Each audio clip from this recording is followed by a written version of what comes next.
So I'm on my way up to the Timp Cave. I've never been here before. My husband was with me, but can't turn around, right? He had to come down, or he had to go down rather, because he couldn't make it. And I'm halfway there now. I'm wearing clothes that before I started losing weight, I would not have been able to wear. They're tight, but they work. Look at the way the trees grow here. The roots are all on the outside of the ground. So it zigs and zags, switchbacks. It's probably a good thing that Adam turned around.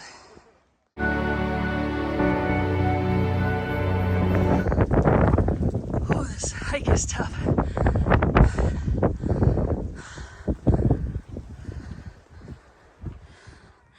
You can hear people down there. They're close, but not close enough to see. See that dark brown thing? Looks like the underside of a platform. Like maybe the underside of a bridge to the visitor center? I'm not sure.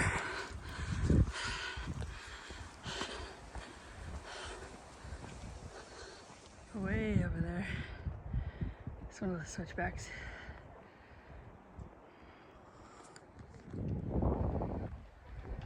That's the entrance. Still pretty high up there.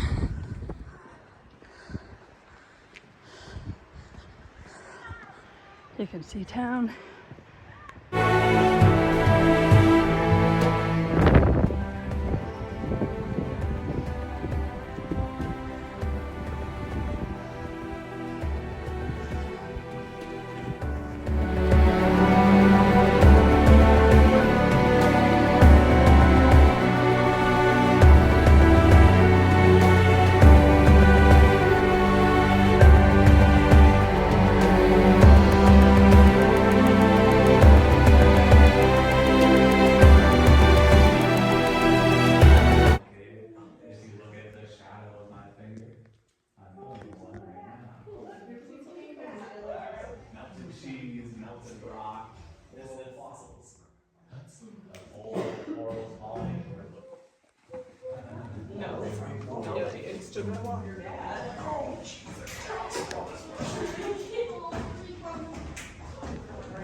Later discovered in 1921, just a year before it became a monument.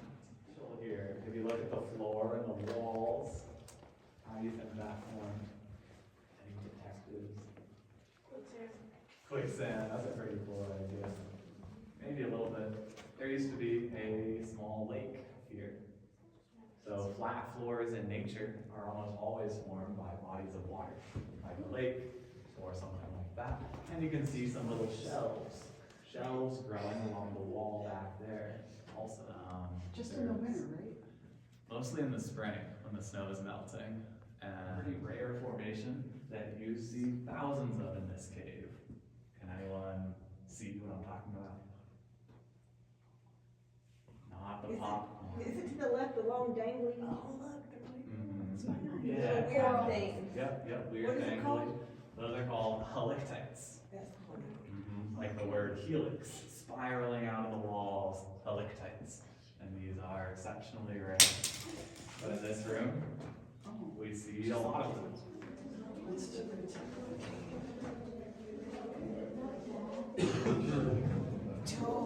that goes way back.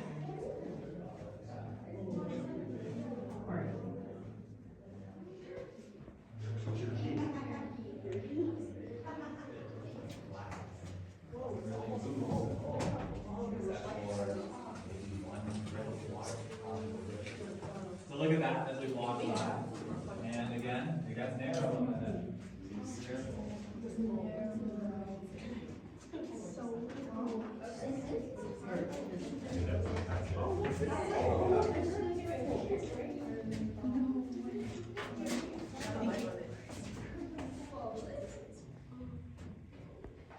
into the water, it like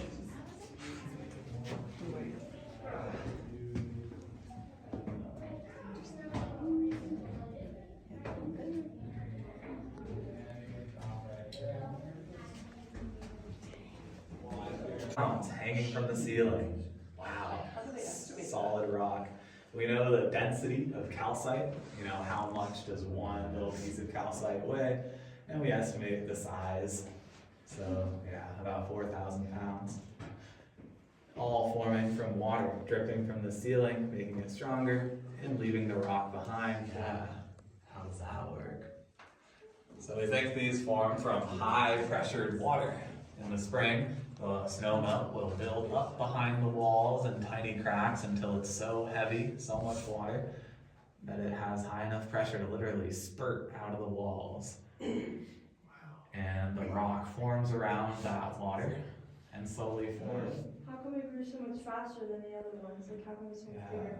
If you look at the shape, it's actually a bunch of smaller stalactites that have grown together over time. So there's yeah. So this is one of the few known caves in the world with green colored formations. It's formed from just a little bit of nickel inside of the calcium formation. And that's pretty rare. I thought it was green, but oh no. So we see a lot. Yep. Yeah. I was scared that it would just break and it would be like nice. Material as coil, which might be why it looks the same. But it's very different processes. Yeah. And as we look around at the ceiling and the walls, you see thousands of these unique helictite formations. Helictite.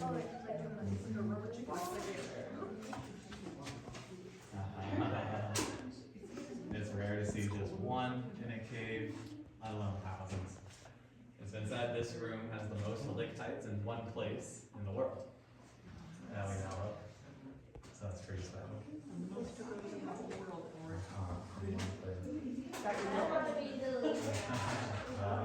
We're still, even though this cave has been known about for over 100 years, we've still preserved a lot of this. What do you think this room would look like? You can go first when you have this job. It's rich in the soil and it creates these colors. And you got a lot of different colors. And so close. Maybe in 100 years. Maybe.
That's the entrance.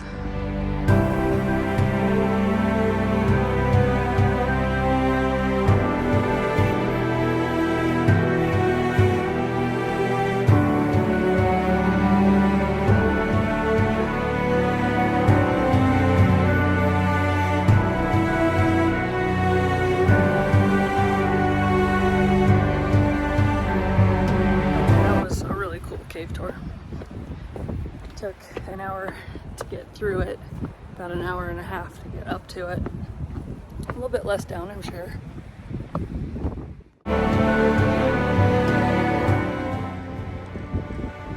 a bad place to tie my shoe.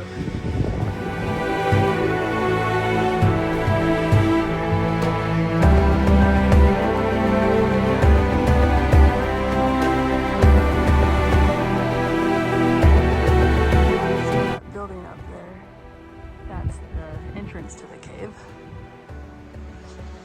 And you can't see the exit.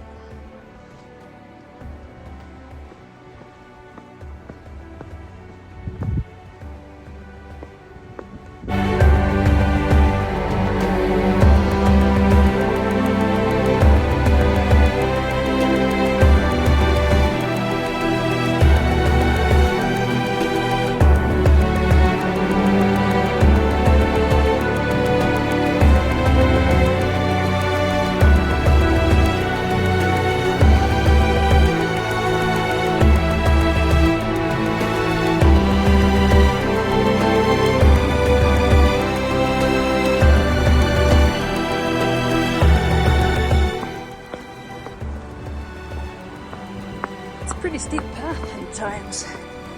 This is one of those times. I think hiking sticks would help on the way down because this is hard on the joints.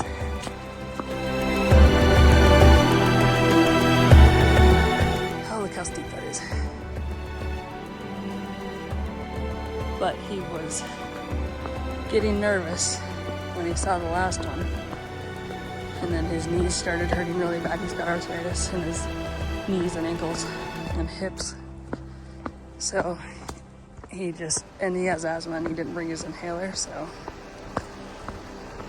all around it wasn't great for him. Really too bad, because he would have really liked it. Look at all these roots on top of the rocks.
Feet are hurting pretty good. I was gonna wear these boots to hike the mountain that I'm on, actually, but to the top. A whole different trail, a different side of the mountain. But I haven't really broken them in yet, and my feet are hurting.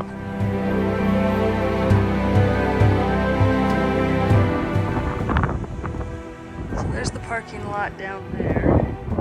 The visitor center is right near the parking lot. And it looks like I have 3/10 of a mile-ish to get there. So this is going quite a bit faster than on the way up, of course. And you can see the visitor center and cars driving by.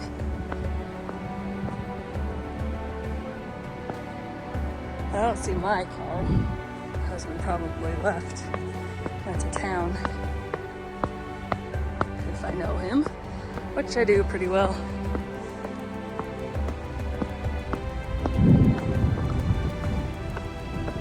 Getting chores done while I'm hiking.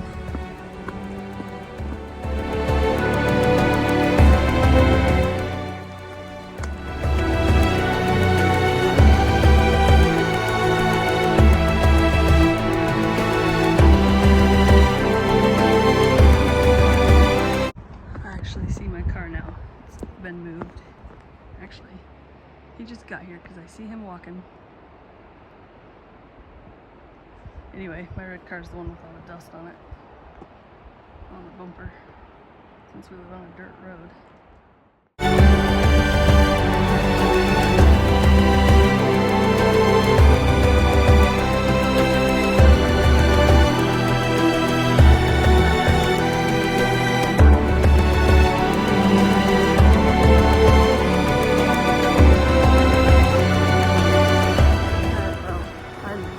Back to the visitor center, so it was a great hike. Beautiful.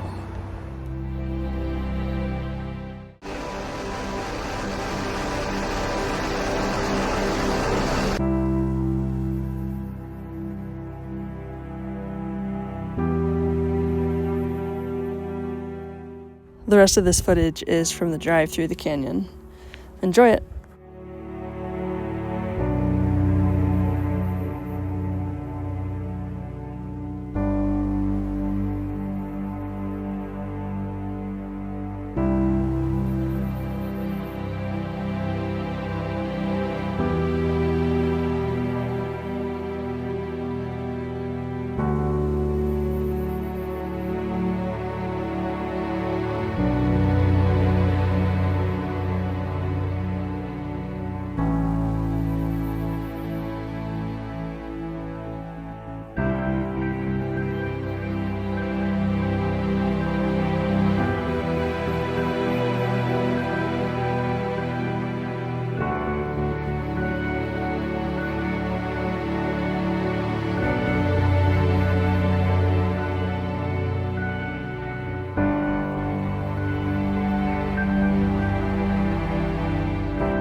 Store was, and then I found out that it was at Vivian Park.